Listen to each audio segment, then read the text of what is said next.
Aluminium labour contractors association മൂന്നാമത് കോട്ടയം ജില്ലാ പ്രതിനിധി സമ്മേളനം മുണ്ടക്കയത്ത് വെച്ച് നടന്നു. ജില്ലാ വൈസ് പ്രസിഡന്റ് ഷാജി ടി സ്വാഗതം ആശംസിച്ച സമ്മേളനത്തിൽ ജില്ലാ പ്രസിഡന്റ് അജോ ചെറിയാൻ അധ്യക്ഷത വഹിച്ചു. പാർത്തോട് ഗ്രാമപഞ്ചായത്ത് മുൻ പ്രസിഡന്റ് ഡയസ്കോക്കാട് സമ്മേളനം ഉദ്ഘാടനം ചെയ്തു. സംസ്ഥാന വൈസ് പ്രസിഡന്റ് ജോർജ് ജോസഫ് സമ്മേളനത്തിൽ മുഖ്യപ്രഭാഷണം നടത്തി. പ്രധാനമായ മീറ്റിംഗ് ആണ് ഇന്നിവിടെ നടക്കുക.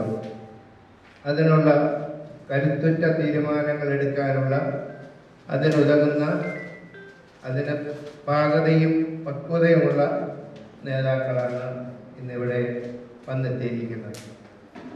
അലുമിനിയം മേഖലയിൽ പ്രവർത്തിക്കുന്ന ആൾക്കാരുടെ ക്ഷേമത്തിന് വേണ്ടി പ്രവർത്തിക്കുന്ന സംഘടനയെ എങ്ങനെ അടുത്ത 3 വർഷത്തേക്ക് കോട്ടയം ജില്ലയിൽ കൂടുതൽ കാര്യക്ഷമമായിട്ട് കൊണ്ടുപോകണം, അലുമിനിയം മേഖലയിൽ പ്രവർത്തിക്കുന്ന ആളുകളുടെ ക്ഷേമത്തിന് കൂടുതൽ കാര്യക്ഷമമായിട്ട് എങ്ങനെ നമ്മുടെ സംഘടനയെ കൂടുതൽ കാര്യക്ഷമമായിട്ട് പ്രവർത്തിക്കാം എന്നാണ് നമ്മുടെ ഇന്നത്തെ ചിന്താ വിഷയം.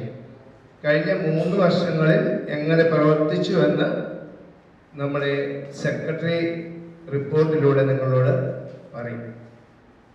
ഇന്ന് ഞാൻ നിങ്ങളോട് കൂടുതൽ മുഖ്യപ്രഭാഷണം ഇവിടെ അധ്യക്ഷൻ പറഞ്ഞെങ്കിലും മുഖ്യപ്രഭാഷണമല്ല ശരിക്കും പറയാൻ ഇന്നിവിടെ നമുക്ക് ആവശ്യം. ജില്ലാ ജനറൽ സെക്രട്ടറി പ്രമോദ് നാരായണൻ റിപ്പോർട്ടും ജില്ലാ ട്രഷറർ മനോജ് PC കണക്കും അവതരിപ്പിച്ചു. ക്ഷേമനിധി ഒപ്പധികാരി ഷാജി KN ചർച്ച നയിച്ചു. തോമസ് ജോൺ, അഭിലാഷ് കടുത്തുരുത്തി, ഷിൻഡോ ആന്റണി, മനു പയ്യപ്പാടി, അഖിൽ വൈക്കം, നജീബ തുടങ്ങിയവർ പ്രസംഗിച്ചു. News bureau, Mundakayam.